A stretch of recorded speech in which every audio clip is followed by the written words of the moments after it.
এই চান্দা রোডে কতক্ষণ ধরে জমি পড়ে আছেন? 8 ঘন্টার উপরে জমে আছি। হয়তো আপনাদের অবস্থা খুবই খারাপ। অবস্থা খাওয়া দাওয়া সকালের তো খাওয়া খাই নাই, সকালবেলা খাওয়া দাওয়ার এবেলা কষ্টে আছে আমরা। অবশ্যই। তো কোথায় যাবেন আপনি? আমি যাবো মোমিন সিং ভালুকা। ভালুকা মাছ আনবেন মনে হয় মাছ না? আনবো। তো দেরি হয়ে যাচ্ছে। বহু দেরি, মানে টাইমই শেষ আমার। টাইমে শেষ। ওই দিকটা যদি কালিয়াকুড়টা ঢুকে পড়েন তাহলে তাড়াতাড়ি ঢুকতে হবে। ওদিকে যাইতে পারবো না তো। কেন? এই যে এই দিক দিয়ে তো রাস্তা তো সার্ভে দেরি আছে। ওইটা যদি একটা রাস্তা ছিল এখানে, যাক মানুষের কিন্তু একেবারে ভোগান্তির শেষ নাই। এই মুহূর্তে যারা দৌড়ে যাবেন তারাও কিন্তু যাইতে পারছেন না সহজভাবেই। খুবই ভোগান্তিতে পড়ছেন সাধারণ মানুষ।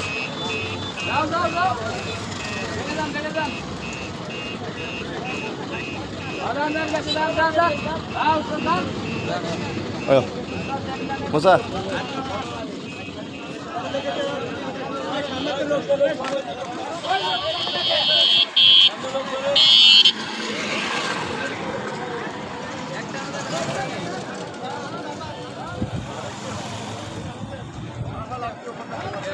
মানুষের যে ভোগান্তি একেবারেই সকাল থেকে যে মাহমুদ জিমসের যে শ্রমিকরা তারা বেতন ভাতার দাবিতে কিন্তু আজকে 2-3 দিন যাবৎ তারা রাস্তায় নেমেছে।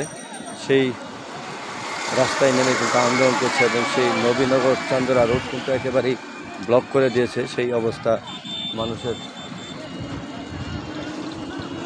আস্তে আস্তে মানুষ তাদের বিকল্প পথ হিসাবে কিন্তু ব্যাক সাইড দিয়ে যাওয়ার চেষ্টা করছে এই মুহূর্তে।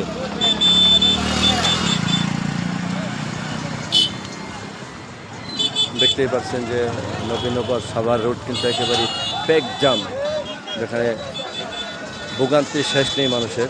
সেই ভোগান্তি কিন্তু শুরু হয়েছে মানুষের, যে ভোগান্তির আর শেষ নেই।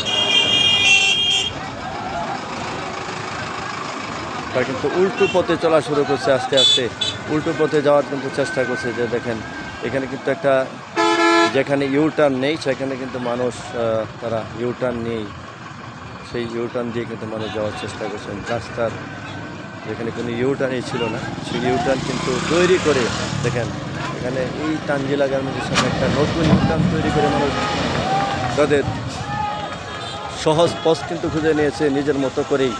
যেখানে বাংলাদেশের মানুষ যেভাবে ভোগান্তিতে পড়ে, সেই ভোগান্তিতে আসলে যে প্রশাসনের কতটুকু জরুরি সেটা আসলে আমরা নিজেরা বুঝতে পারি না। আজকে হয়তো প্রশাসন থাকলে আমরা বুঝতে পারতাম যে প্রশাসন থাকলে হয়তো এটা হইতো না, এবং প্রশাসন থাকলেই মানে অনেকটাই মানুষের দেখেন হেঁটে হেঁটে পায়ে হেঁটে কিন্তু চান্দ্রা থেকে নবীনগর যাচ্ছে হাজারো হাজার মানুষ পায়ে হেঁটে।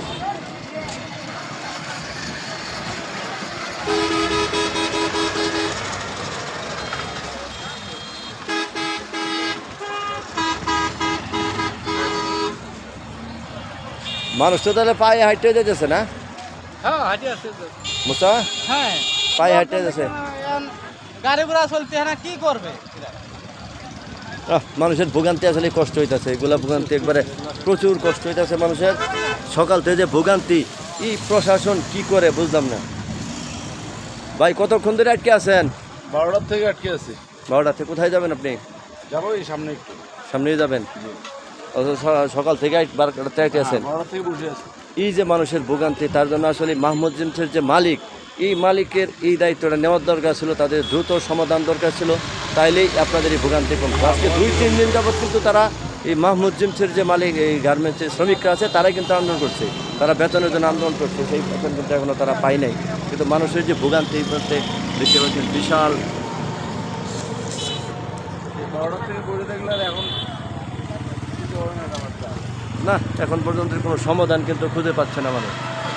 আর কালকেও কিন্তু রাত 2টা পর্যন্তই সে অবস্থা ছিল, কালকে রাত্রে 2টা পর্যন্ত।